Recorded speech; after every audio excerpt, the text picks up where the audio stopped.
وعن انس ان رسول اللہ صلی اللہ تعالی علیہ وآلہ وسلم اذ ابتلى المسلم بالبلاء فی جسده قیل للملک اکتب له صالح عمله۔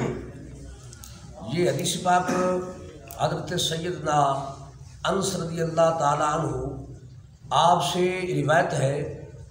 آپ فرماتے ہیں کہ رسول اللہ صلی اللہ تعالیٰ علیہ وآلہ وسلم آپ نے ارشاد فرمایا اذ ابتلی المسلم ببلاء فی جسدہ، جب کوئی مومن، جب کوئی مسلمان جسمانی مرض میں مبتلا ہو جائے، جب کوئی مسلمان کسی جسمانی بیماری میں مبتلا ہو جائے تو فرمایا قیل للمالک، اللہ رب العزت فرشتے سے کہتا ہے اکتب لہ صالح عملہ، کہ اس کے نیک اعمال لکھ۔ مطلب سمجھنا چاہیے کہ بندہ باقاعدگی کے ساتھ نمازیں پڑھتا ہے، نوافل پڑھتا ہے، دیگر جتنے احکام شرعیہ ہیں سب بجا لاتا ہے، اچانک وہ کسی بیماری میں مبتلا ہو گیا، بیمار ہو گیا، پریشان ہو گیا، ظاہر ہے وہ جس طرح پہلے اللہ کی عبادت و ریاضت کر رہا تھا، نمازوں کی باقاعدگی اور پابندی اور باجماعت ہمیشگی سے حاضر ہو رہا تھا، نوافل کی کثرت کر رہا تھا، فلاحی کاموں میں حصہ لے رہا تھا، تو اب اسے بیماری لاحق ہو گئی، بیمار ہو گیا تو وہ بیڈ ریسٹ پہ ہو گیا، چارپائی پہ پڑ گیا، تو اب اللہ رب العزت اس پر اتنا کرم فرما رہے ہیں کہ اللہ نیکیاں لکھنے والے فرشتے کو پابند کر رہے ہیں۔ قیل للملک، اس فرشتے سے کہا جاتا ہے جو نیکیاں لکھتا ہے اکتب لہ صالح عملہ، کہ تو اس بندے کی نیکیاں لکھ، اس بندے کے نیک اعمال لکھ۔ یہ بہت بڑا اللہ کا کرم ہے۔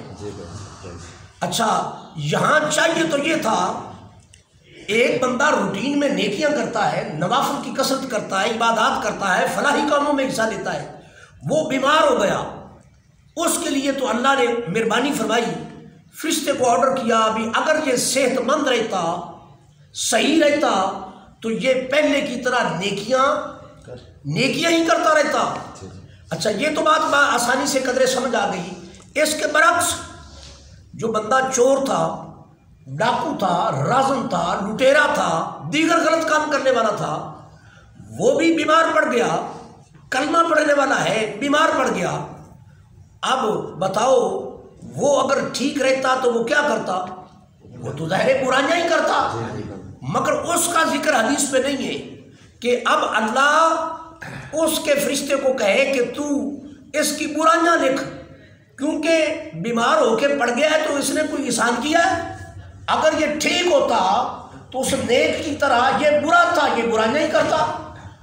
تو اب عدل کا تقاضا یہ تھا، عدل کا تقاضا یہ تھا اللہ کی طرف سے کہ نیک بیمار پڑتا تو اللہ اس کے فرشتوں کو کہتا بھی اس کی نیکیاں لکھو، کیونکہ اگر یہ ٹھیک ہوتا تو یہ نیکیاں ہی کرتا۔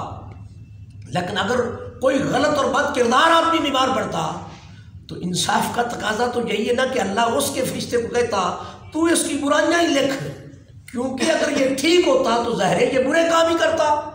مگر اللہ ایسا نہیں، جو نیک آدمی ہے اس کے فرشتے کو تو حکم ہے کہ اس کی نیکیاں لکھ، اگر یہ ٹھیک ہوتا تو اسی طرح یہ نیک عمل کرتا، لہذا میں اللہ کا اس پر کرم ہے اور مہربانی ہے، تو اس کی نیکیاں اسی طرح لکھ۔ الذی کانا یعملو، جس طرح یہ تندرستی میں نیکیاں کرتا تھا اسی طرح ہی لکھ، اس کے تسلسل میں کمی نہ آئے۔ لیکن برا آدمی، بد کردار آدمی، اس کی برائیاں اسی طرح لکھنے کا اللہ نہیں کہہ رہا، حالانکہ عدل کا تقاضا تو بنتا ہے کہ اللہ اس کے فرشتے کو بھی کہے بھی اس کی تو برائیاں لکھ، مگر اس کے فرشتے کو اللہ یہ حکم نہیں دے رہے، حالانکہ عدل یہ بنتا ہے۔ اور اب آپ ایمان سے بتائیں، عدل اچھی چیز ہے کہ بری؟ عدل اچھی چیز ہے، اور اللہ کو یہاں عدل نہیں کرنا چاہیے؟ عدل اچھی چیز تو ہے، مگر صوفیاء فرماتے ہیں اللہ سے کبھی بھی عدل نہ مانگو، اللہ سے فضل مانگو، کیونکہ یہاں اگر اللہ عدل کرے تو پھر پتہ کیا صورتحال ہے؟ وہی جو بزرگوں نے کہا بھی عدل کریں تے تھر تھر کمبن، اونچیاں شانہ والے تے فضل کریں تو بخشے جامن میں جے بھی مکانے۔ لہذا اللہ سے ہمیشہ عدل نہیں، اللہ سے فضل مانگے۔ اور اللہ رب العزت نے عدل اچھی چیز ہونے کے باوجود پورے قرآن میں، آپ پورا قرآن ریسرچ کر لیں، کہیں بھی اپنی صفت ان اللہ ذو عدل نہیں بیان فرمائی کہ میں اللہ عدل والا ہوں۔ جہاں بھی اپنی صفت بیان فرمائی ہے تو ان اللہ ذو فضل فرمایا ہے کہ میں اللہ فضل والا ہوں۔ تو اسی بات سے اشارہ ہے کہ ہمیں کبھی بھی ہم کسی سے ناراض ہو جانا یا کسی کو کوئی زیادتی کا فیل کریں تو ہم بڑی جلدی کہہ دیتے ہیں میرا اللہ ہی عدل کرے گا، میرا اللہ انصاف کرے گا۔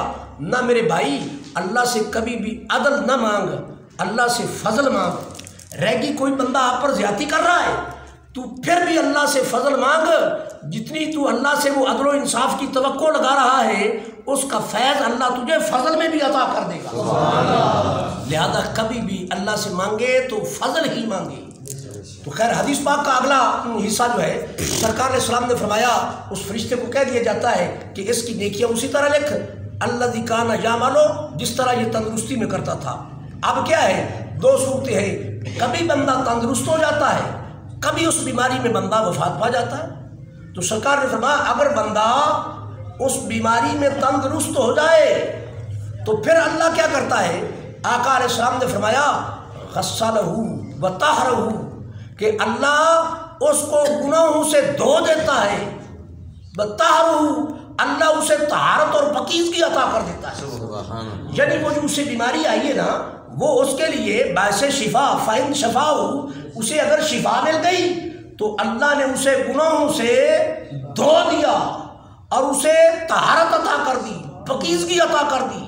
اللہ نے اس کو تزکیہ نصیب کر دیا، تصفیہ نصیب کر دیا۔ اور اگر وَإِن قَبَضَهُ، اگر اس کی روح قبض ہو گئی، وہ وفات پا گیا، تو فرمایا غُفِرَ لَهُ وَرَحِمَهُ، پھر اللہ اس کی مغفرت فرما دے گا اور اللہ اس پر رحم کر دے گا۔ تو دعا ہے کہ اللہ کریم ہمیں ہمیشہ اپنے رحم کا، کرم کا اور فضل کا ہی حد وافر نصیب فرمائے۔ وَمَا عَلَيْنَا إِلَّا الْبَلَاغُ۔